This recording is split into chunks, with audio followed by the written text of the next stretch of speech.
Hello, Eagles Nation. Vincent Foast here, and welcome to a Week 15 Eagles chat. As a coffin rolled by, and a lot of people thought the body inside the coffin was dead until they heard a faint, "I'm not dead yet." People then ran up to the coffin and discovered the whole entire Eagles organization inside, which then proceeded to have an absolutely dominating victory over the Las Vegas Raiders this afternoon at Lincoln Financial Field. It may make more sense if the Raiders were indeed the ones inside the coffin. I think that would make a heck of a lot more sense, but hey, we're about to cover this massacre at the link coming up in a matter of moments, only on Eagles Chat. But before we do so, make sure you like and subscribe to the Eagles Chat YouTube channel, as well as following us on Instagram at Chat Eagles, where you can find daily updates on your birds. And you can also find our Instagram in the description of this Eagles Chat video. But now let's get right into it. And folks, I hope I didn't scare you too much with that intro, as it sounded a little strange at the beginning, but hey, I don't know how to act. The Eagles got a 31-0 victory. It wasn't a nail biter for once. I actually didn't feel like I was going to have a heart attack and have to go to the urgent care after the game for once. I don't know how to handle myself. It was a smooth victory. Wow. Wow. I absolutely can't believe it. But hey, let's get into this injury update. All I can say is I'm not on the injury update after listening and watching an Eagles game for once. But hey, we have Lane Johnson up here. So yes, no big time injuries occurred during this game, but we want to give you guys an update on the whole Lane Johnson situation. Now, good news, he is expected to return to practice this week. And according to Ian Rappaport, a very reliable source, he wrote, quote, "Help on the way for the Eagles. All-pro offensive tackle Lane Johnson, dealing with a Lisfranc sprain, is likely to return to practice this week with eyes on facing the Washington Commanders." And those of you who don't know, yes, that game has been scheduled for Saturday at 5 o'clock, this Saturday at 5 o'clock in Washington. So this is going to be great to see. We all know, and I know many other Eagles fans know, that the record without Lane Johnson for the Eagles is not exactly the greatest thing in the world. And yes, folks, looking at these past 3 games, subtracting off the one that just occurred today,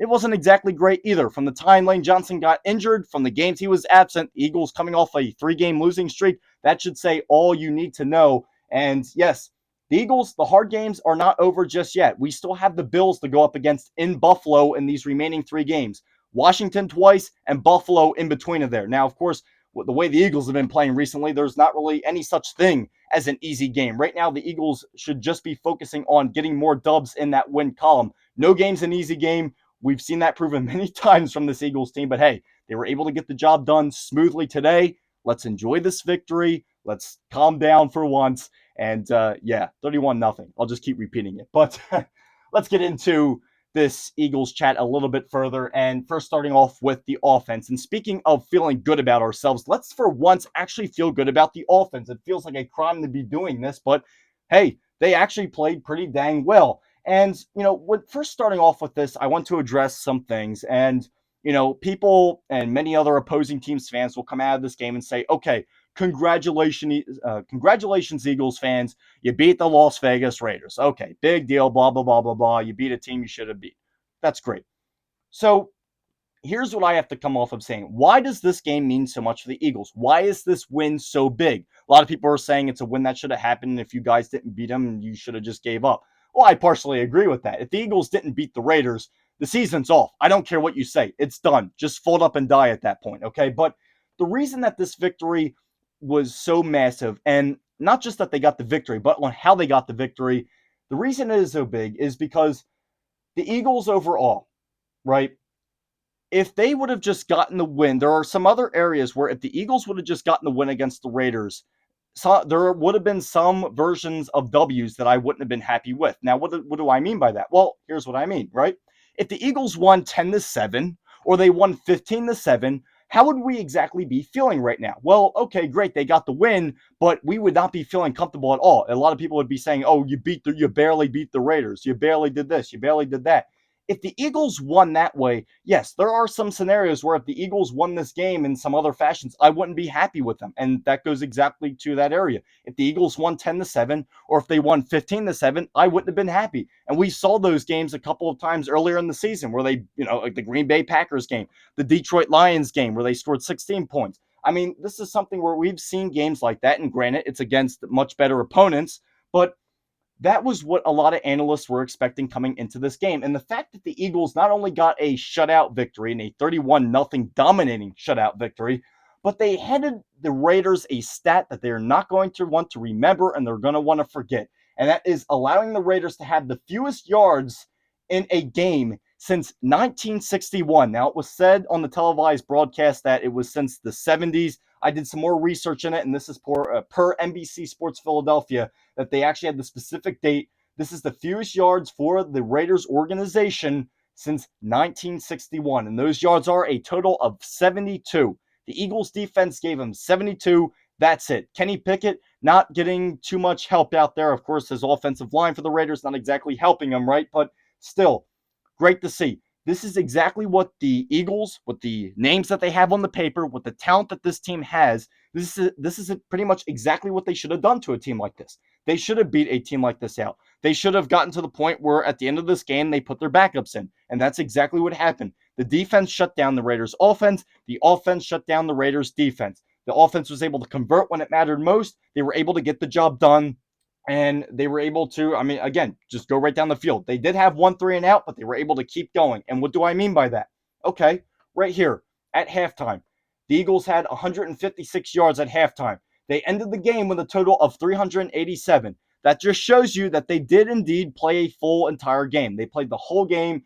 I mean, clearly, they added, way over 100 yards again in the second half. So this was a full game played by the Eagles. And again, this is where those opposing fans will come in saying, oh, calm down, buddy. You beat the Raiders. Well, the Eagles beat a team of that magnitude the way that they were supposed to beat that team. If they would have beat them 15-7, again, 15-7, 10-7, something like that, 7-0, where it could have been another one of those games where the defense holds the Eagles in it and the offense only puts up, if you're lucky, 10 points, 7 points, something like that. I wouldn't be happy at all with the victory. And I'm sure a lot of other Eagles fans wouldn't be, because at that point, you'd probably be like, yeah, our season's over. So, yeah, there are certain other victories I wouldn't have been happy with, but the fact that they were able to do it at that magnitude is absolutely great to see. And I get, the offense, they were going up against the Raiders defense, which is not exactly great either, which ranks towards the middle of the league. Their exact rank is 16 in the NFL, with allowing 325.8 yards average, and they have given up 39 touchdowns this season, while the Eagles got 387. So they were around that average. But again, they did what they were supposed to do. They got the victory that they were supposed to get. Yeah, they beat up on, some may say, a high school or a middle school team. Again, no offense to my high school and middle schoolers that may be watching this, but still, they beat up on the team that they were supposed to beat up on. End of the story, period. And this is overall where you look at, some of the other stats going into halftime, some of the other big-time nuggets where the Eagles had 24 plays compared to the Raiders' 6 in the opponent's territory going into halftime. That was the stats. In the opponent's territory, the Eagles had 24 plays in Raiders' territories. The Raiders had 6 plays in the Eagles' territory.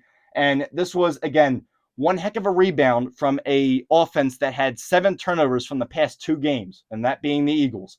So overall, when you look at it, the Eagles had 27 first downs. They were 10 for 13 on third downs. 66 plays total. Again, the 387 yards that I was mentioning. But still, this is really great to see. The Eagles were 3 of 5 in the red zone this afternoon, and overall 183 yards rushing on 47 carries as a team. Great to see the run game get back rock and rolling again. I understand, again, you're not going up against the best defense in the world, but this is kind of something like what Rob Gronkowski said on the intermission show. The Raiders are one of those teams where it's kind of like Neosporin for your problems. You put Neosporin on and it kind of heals up your wounds. That's exactly how the Raiders are. So, yes, they went up against a bad team, but could this be the game to get the Eagles back on track once again, to get this offense back on track? The offense was in a rhythm. They were firing on all cylinders. Run game, pass game, the slants were there, the dips were there, the crossing routes, whatever you want to describe it, those routes were there. The curling routes, whatever you want to put. The long ball was on point, everything. Hurts' accuracy was on point. I could keep going. But the main thing is, and the fact of the matter is, that this Eagles offense was in a rhythm. I get they're going up against a bad team, but could this be that Neosporin that Rob Gronkowski was talking about? Could this be the game that kind of, healed a little bit of the Eagles' wounds? Obviously, they're still going to have some building to do on top of this, right? But still, could this be the start of the Eagles getting into momentum, as the postseason, again, folks, is only 3 weeks away, believe it or not. Can't believe it. We're in mid-December already. But, hey, just throwing that out there. This game may not seem that big, but at the end of the day, is it really? Well, I think it kind of is, in my opinion. But also got to mention some other guys. Dallas Goedert, who had a big time game with 2 creative short touchdowns with some little bit of a dump pass to Dallas Goedert from Jalen Hurts, and his 6 catches for 70 yards. Dallas Goedert all over the place. Great to see the tight end getting back in the mix. I like the play design with Dallas Goedert. I like how they were kind of finagling him into the system with Dallas Goedert kind of coming off of a block, being wide open there in the zone. This is stuff that you need to see more of, and that kind of trickery type play where you don't expect the tight end to get the ball, but yet all of a sudden he pops out, he's in the zone by himself, and there's not in that fact, there was a linebacker that was supposed to be spying him and watching him, but he was caught way back in the secondary, and the Eagles' play design was looking beautiful today, and I have to give it to Kevin Patullo. Were there still some little mistakes here and there? Yeah, absolutely, but hey, they were able to work it against a mid of the range defense. Again, they're ranked 16, the Raiders are, so still, I understand, not the greatest defense, but the play design overall was, there were still some holes now and then. There were still some little mistakes, if you want to call it that now and then, but overall, the play design definitely didn't look too bad and was something where it was great to see. But moving forward, let's go into Jalen Hurts' play. How did Jalen Hurts do? Well, coming off a QB rating last week of 31, and yes, having, in other words, the worst outing of his career last week with having the 5 turnovers, which does not look good on his resume, Jalen Hurts was able to explode. He turned that 31 QB rating into a 158.33, and overall, it was great to see the kind of somewhat old Jalen Hurts back. He was using his legs this game, and on many occasions, and I'll throw in a specific one right here, where there was a holding call on Tyler Steen. The Eagles were in Raiders territory, and they were moving down the field. Now, you know this. The Eagles, they get into a rhythm on offense. What usually happens once they get far into their opponent's territory, specifically the red zone? Well, usually the Eagles take up the weapon and they shoot themselves in the foot. Well, that's what looked like was going to happen again. The Eagles did it once already this game, and this going back to the mistakes where there was a pass to Dallas Goedert, which should have been caught but was not. Therefore, they had to settle with a field goal. And then this time right here with the holding call on Tyler Steen. I thought it was going to be another situation like that where the Eagles get down there, they fold, and they only kick 3 points. Well, that's what I thought. I'm sure that's what a lot of Eagles fans thought. It was a 2nd and 13. Jalen Hurts was able to use his leg, 2nd and 12. He was able to use his legs to pick up 13 yards to get the first down. This is what I'm talking about. Hurts knowing when to run when it matters most and seeing those gaps when they're available. Knowing when to run. Sometimes there are QB design plays, but in a lot of situations, you saw Hurts making the decision right there, stepping back, not seeing anything, seeing the gap, and going. Definitely great to see from Hurts. We also saw some other areas on the afternoon where Hurts looked like he was trying to use some deking magic, and there was also a time where it got a little scary as Hurts got tackled. He went down and was kind of working out his ankle, but remained in the game and looks to be okay. Again, we'll make sure to continue to keep you guys updated with all the Eagles injuries as this week goes on. Again, as the Eagles release injury reports, we'll make sure to post them on our Instagram story. So make sure to follow us on our Instagram. Again, the link is in the description. But to go back to what I was saying, again, with Hurts, running when it mattered most, being able to convert when it mattered most. And when those gaps were available, Hurts was taking it. There was less hesitation, which was great to see. And yes, were the Raiders getting pressure on him at times? They absolutely were. But his ability to pick up the pressure, and the Raiders, they blitzed now and then, but still, he was able to pick it up. Wasn't a lot of times, but he was able to pick it up. And the hesitation, again, I know I may sound like a broken record. I know I keep mentioning these words, about 2 seconds apart, but it was key. Last week, we saw tons of hesitation from Hurts, therefore describing that 31 QB rating, which was, it was awful from the league's average of 92. But the hesitation was not there. Going over Hurts' stats this week, 12 for 15 overall, 175 yards. He was able to get the long ball back on point as well. He had 3 touchdowns. And Jalen Hurts, right, again, like I said, the long ball, he utilized Devontae Smith with a good, beautiful pass, a 43-yard pass. He also got one out to A.J. Brown, which was just over the 20-yard mark, which was a passing touchdown right over the middle. There were 3 Raiders defenders in the area. The pass was absolutely perfect. So great to see the accuracy as well. And even on that A.J. Brown touchdown, you could see Hurts fired up. And I heard a lot of people saying this, and I have to agree with them. When Jalen Hurts gets fired up, I think it's time for the whole league to start shaking in their cleats, because we all know Hurts doesn't show emotion now and then. Usually he's the chill guy, and especially you see in post-game press conferences, yeah, we can do this better, we can do that better. Very chill guy. Not much does he get really, feisty and ready to go after big time plays like that. So again, is that something for the league to be scary of when Hurts gets shows his emotion big time after a great play? I don't know. Maybe it is. It could be. It could absolutely be. I don't know what to say.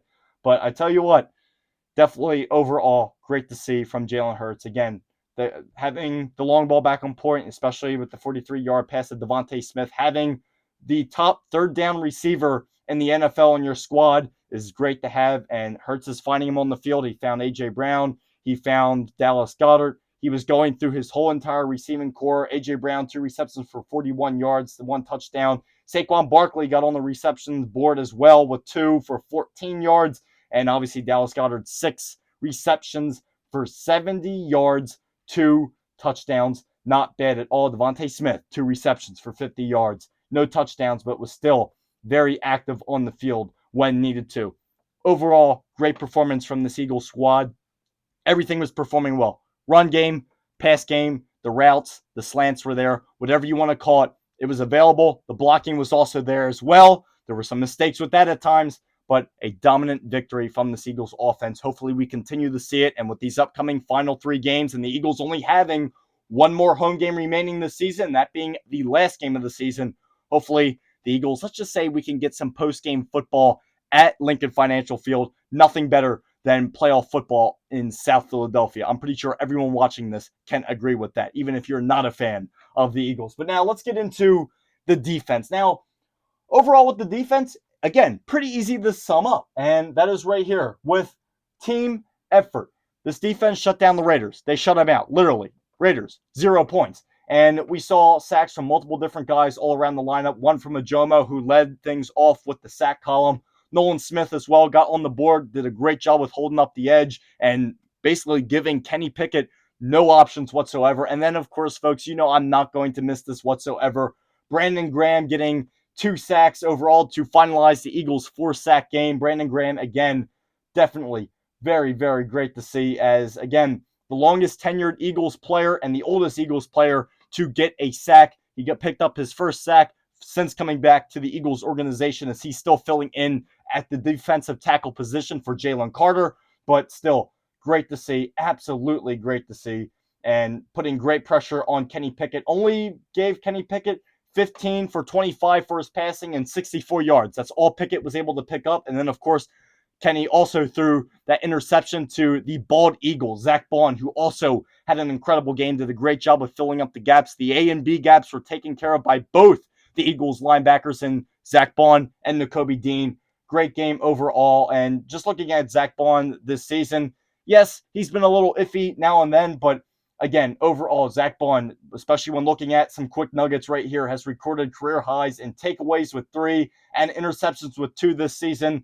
And again, he is the only NFL player with 100-plus tackles and 3.0-plus sacks and 3-plus takeaways on the year so far. So great for Zack Baun. And again, yes, he's had his iffy moments, but overall, so nice to see the bald eagle have one heck of a game and to continue to get career highs, as he was a big-time re-signing for this Eagles team. And hopefully we can get a good postseason push where Zack Baun can continue to perform. But again, I don't want to get too ahead of myself. We got 3 more games to win. We got to get them into the double digits. We got to get at least over 10 wins, okay? 10 or over. That's where I'll be happy. But we got to win the division and be the first team to win the NFC East back-to-back since early 2000s.